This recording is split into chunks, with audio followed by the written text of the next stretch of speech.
Deuteronomy 30:19 says this, today I have given you a choice between life and death, between blessing and curses. Now I call on heaven and earth, to witness your choice. Oh, that you would choose life so that you and your descendants might live. People, this is so powerful. God said, I'm calling heaven and earth both to record. What does that mean? Here's what I believe it means in the New Testament. It meant a little different back in the Old Testament because Jesus had not died for our curses. See, in the Old Testament, you read Deuteronomy 28, you find the blessing, you find the cursing, but it was all blessed. It was all based on how you and I would respond to it. In the New Covenant, Jesus took care of the curse. He became a curse. Anybody that hangs on a tree, Galatians, you can read it. Galatians 3:14 down through 29. Read the whole text. I don't have time. But it talks about how Jesus took care of the curse.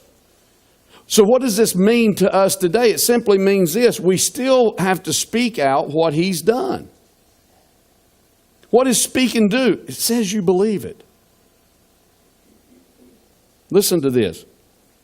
Now I call on heaven and earth to witness your choice. Here's what I believe that means for us today.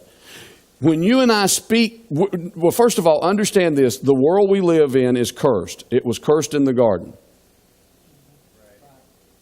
God's not pronouncing any more curses on anybody. People pronounce them on themselves. I mean, Lord, we grew up with this. I mean, how many of you have heard this statement? Well, it's July, about time to get the flu. Or whatever month it was.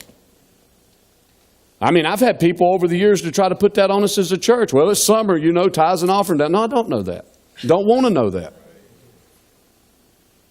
What is that? Trying to get me to agree with the curse. God said everything my hands touch prospers. Everything your hand touch prospers. Well, you know, we're in a down economy. The lowest the economy had been was 2008, and we had the best year ever. God's not, we got to get this thing in perspective. God's not moved by this kingdom. This kingdom ought to be moved by His kingdom. God's not moved by this kingdom. His kingdom ought to be moving the kingdom we live in.